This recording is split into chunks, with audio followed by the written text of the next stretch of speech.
Sales جو اس کے اندر حل نہیں ہوئے اس میں تیر رہے ہیں. تو یہ دو چیزوں میں فرق ہے کہ جو چیزیں پانی اس فلوئڈ کے اندر یا پانی کے اندر مایا، فلوئڈ ہے مایا اور پانی بھی مایا ہے، تو مین انگریڈینٹ جو پانی ہے تو میں اس کو پانی کہہ دیتا ہوں کہ اس پانی کے اندر جو تیر رہی ہیں چیزیں وہ سیلز ہیں، جس میں وائٹ سیل مختلف قسم کے اور ریڈ سیلز، اور یہ سالڈ چیزوں میں آ جاتا ہے. اور جو پانی کے اندر حل ہوئی ہوئی چیزیں ہیں جیسے نمکیات ہیں، وٹامنس ہیں، بہت سارے اور مالیکیولز ہیں، یہ اس کے اندر حل ہوئے ہوئے ہیں، تو یہ اس کا لیکوڈ فارم کا جزو بن جاتے ہیں. تو ان دونوں کے آپس میں جو ریشو ہے وہ ہیمیٹوکریٹ ہے. تو نارملی کیا ہوتا ہے کہ جو سالڈ چیزیں ہیں ان کی ریشو ہے 36:46، اور باقی جو یعنی 54:64 جو ہے وہ ان کی جو لیکوڈ زیادہ ہوتا ہے. لیکن جب آپ پانی نہیں پئیں گے، کوئی آپ نے جیسے روزہ رکھا ہوا ہے یا آپ نے پانی نہیں پیا یا کسی وجہ سے ڈی ہائیڈریشن ہوگی، آپ کا پانی نکل رہا ہے، آپ کو یورین زیادہ آ رہا ہے شوگر میں، یا آپ کو موشنز لگے ہوئے ہیں، کوئی دست لگے ہوئے ہیں، تو آپ یا پی نہیں رہے پانی آپ، تو وہ پانی کی جب مقدار کم ہوتی ہے تو پھر بھی ہیمیٹوکریٹ جو ہے وہ زیادہ ہو جاتی ہے، کیونکہ ریڈ سیل کا تناسب بڑھ جاتا ہے، اس کی ریشو بڑھ جاتی ہے، اور وائٹ سیل مطلب سالڈ کی ریشو بڑھ جاتی ہے، اس کو کہتے ہیں ہیمیٹوکریٹ. تو اس کی بڑی اہمیت ہے، خاص طور پر جیسے ڈینگی ہے تو ڈینگی میں دونوں طرح کے آپ کو ہیمیٹوکریٹس ملتے ہیں. سویئر کیسز میں جب ڈی ہائیڈریشن ہوتی ہے، فلوئڈ شفٹ ہوتا ہے بلڈ، کیونکہ یہ بلڈ آپ چیک کر رہے ہیں، بلڈ سے آپ کے ٹیشوز میں جاتا ہے، وہ باہر نہیں جاتا کہ دوسرے جو ٹیشوز ہیں وہ خون کی نالیوں سے نکل کے ادھر چلا جاتا ہے.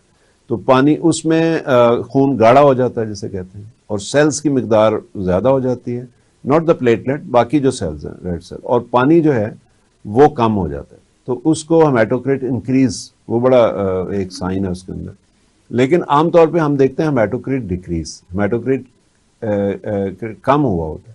تو کم ہو کس وجہ سے ہوتا ہے کہ ریڈ سیل کم ہوں گے، وائٹ سیل زیادہ، ریڈ سیل سے ہوتا ہے کہ ریڈ سیل کم ہوئے ہیں تو ہیمیٹوکریٹ کم ہو جاتا ہے.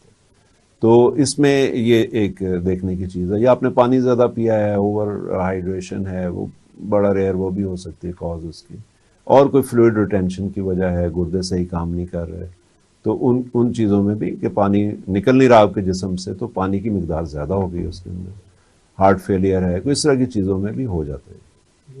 اب ہم آ جاتے ہیں کہ نیکسٹ چیز جو ہے ایم سی وی، اگر آپ دکھا سکیں تو یہ ایم سی وی جو ہے وہ اگلی اس میں ہے. اور ایم سی وی کیا ہے؟ مین کارپسکولر والیوم. مین کارپسکولر والیوم کیا چیز ہے؟ مین کہتے ہیں ایوریج کو، ایک مین ایم ای این، اسپیلنگ وہی ہے جو مین دوسرا بھی ہوتا ہے، وہ ایک مین انگلش میں، لیکن یہ مین جو ہے یہ ایرتھمیٹکس کا ہے، اس کا مطلب ہے ایوریج.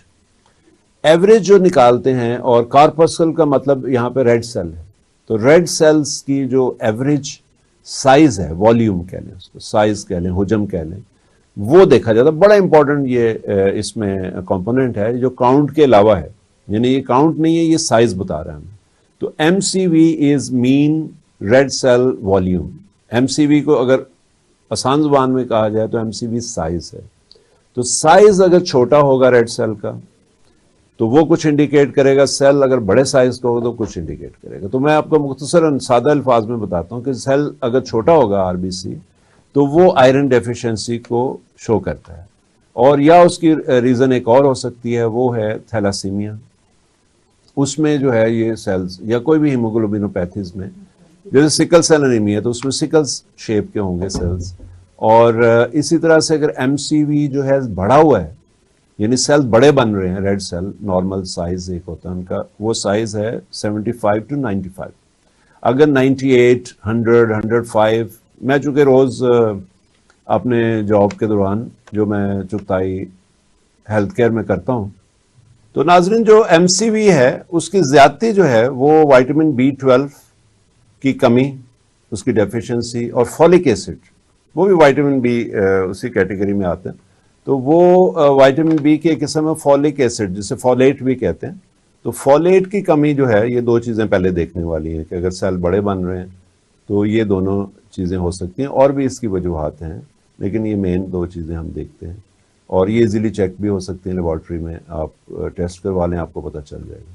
اور پھر آگے ان کی کازز ہیں کہ وہ کس وجہ سے کم ہیں، آپ کوئی غذا میں کمی ہے، کوئی ریڈ میٹ جو لوگ نہیں لیتے، ویجیٹیرین ہیں، ان میں ہو سکتا ہے، جو سلاد نہیں لیتے، گرینز یوز نہیں کرتے، ان میں فولک ایسڈ کی کمی ہو سکتی ہے، یا کسی بیماری کی وجہ سے جیسے ڈینگی میں، یا کوئی دوائیاں ایسی ہوتی ہیں جن میں فولک ایسڈ کی کمی ہو جاتی ہے. آپ کوئی کینسر کی دوائیاں ہیں، کوئی اور اس طرح کی دوائیاں ہیں، آٹو امیون ڈیزیزز میں دیتے ہیں جس میں کہ فولک ایسڈ یوز اپ ہو جاتا ہے سیل کی میکنگ میں، تو وہ پھر ریڈ سیل میں اویلیبل نہیں ہوتا، اس کے لیے اس کی کمی ہو جاتی ہے، تو ریڈ سیل بڑے ہو جاتے ہیں. کیونکہ یہ جو ریڈ سیلز ہیں ان کے لیے وٹامنس بھی ضروری ہیں، B12 فولک ایسڈ بھی ضروری ہے، اور آئرن بھی.